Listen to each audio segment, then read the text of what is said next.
You, John Fitzgerald Kennedy, do solemnly swear. I, John Fitzgerald Kennedy, do solemnly swear. That you will faithfully execute the office of President of the United States. That I will faithfully execute the office of President of the United States. And will, to the best of your ability. And will, to the best of my ability. Preserve, protect, and defend the Constitution of the United States. Preserve, protect, and defend the Constitution of the United States. So help you God. So help me God.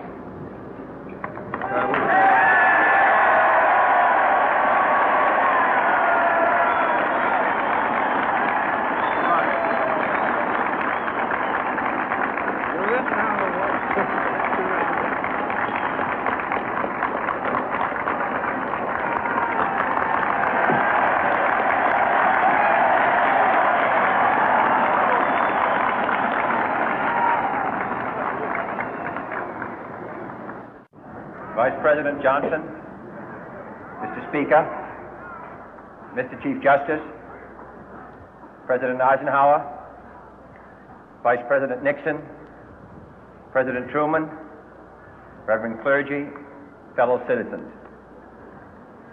We observe today not a victory of party, but a celebration of freedom, symbolizing an end as well as a beginning, signifying renewal as well as change.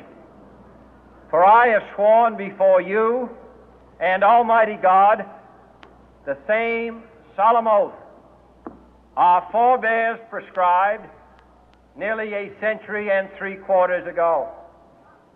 The world is very different now, for man holds in his mortal hands the power to abolish all forms of human poverty and all forms of human life.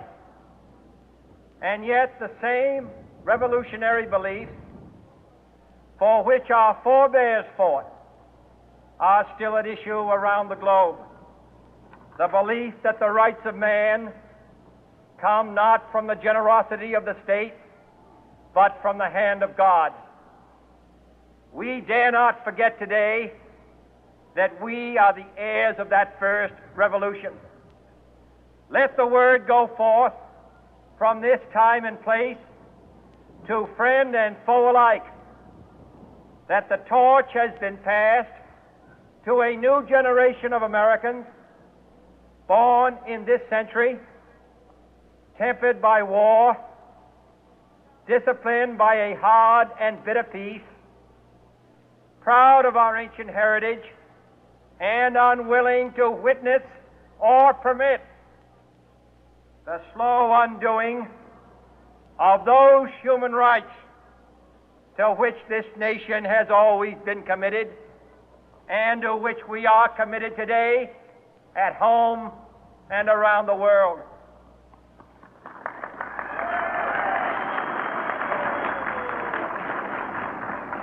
Let every nation know, whether it wishes us well or ill, that we shall pay any price, bear any burden, meet any hardship, support any friend, oppose any foe to assure the survival and the success of liberty.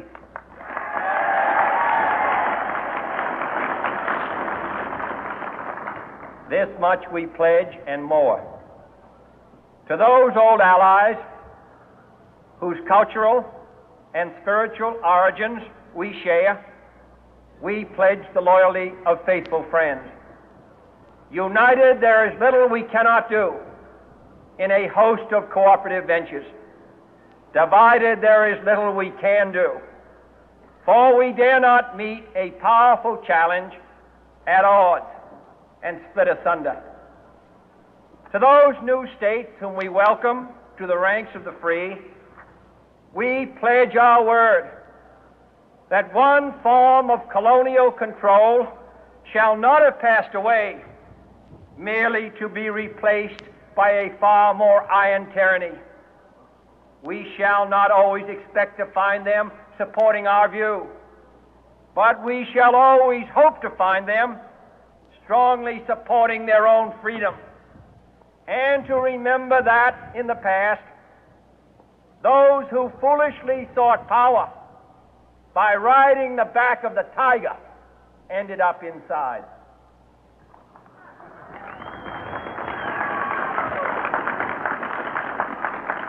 To those people in the huts and villages of half the globe struggling to break the bonds of mass misery, we pledge our best efforts to help them help themselves for whatever period is required, not because the communists may be doing it, not because we seek their votes, but because it is right.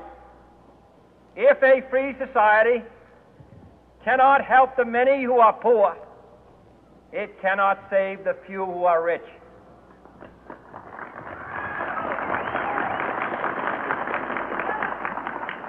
To our sister republics south of our border, we offer a special pledge to convert our good words into good deeds, in a new alliance for progress, to assist free men and free governments in casting off the chains of poverty.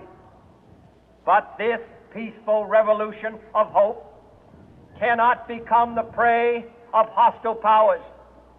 Let all our neighbors know that we shall join with them to oppose aggression or subversion anywhere in the Americas.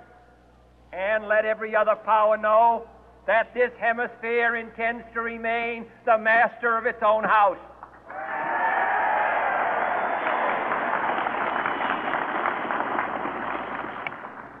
To that world assembly of sovereign states, the United Nations, our last best hope, in an age where the instruments of war have far outpaced the instruments of peace, we renew our pledge of support to prevent it from becoming merely a forum for invective, to strengthen its shield of the new and the weak, and to enlarge the area in which its writ may run.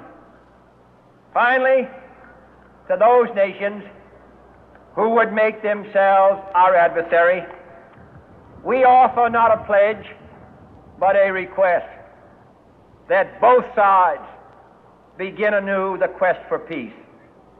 Before the dark powers of destruction, unleashed by science, engulf all humanity in planned or accidental self-destruction, we dare not tempt them with weakness, for only when our arms are sufficient beyond doubt can we be certain beyond doubt that they will never be employed.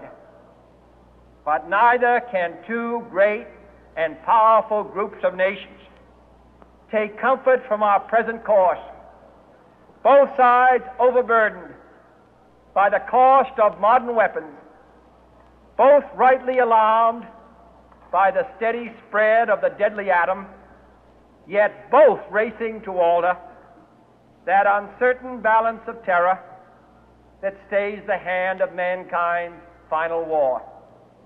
So let us begin anew, remembering on both sides that civility is not a sign of weakness, and sincerity is always subject to proof. Let us never negotiate out of fear, but let us never fear to negotiate.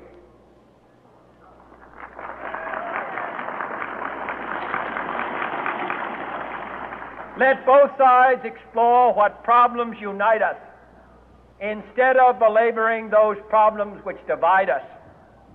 Let both sides, for the first time, formulate serious and precise proposals for the inspection and control of arms, and bring the absolute power to destroy other nations under the absolute control of all nations.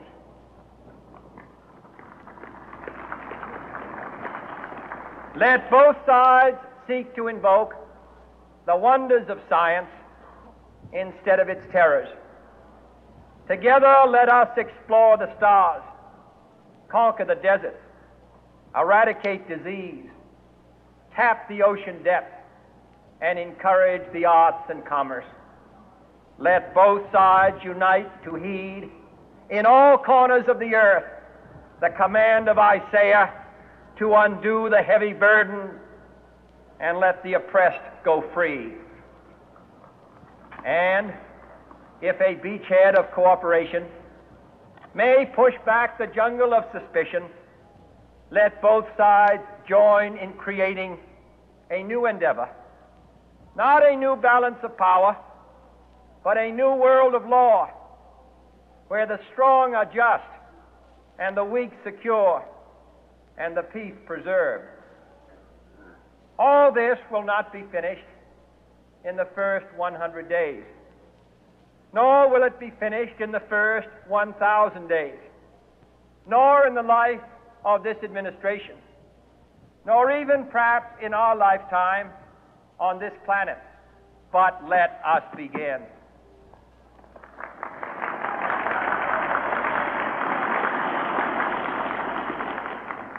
In your hands, my fellow citizens,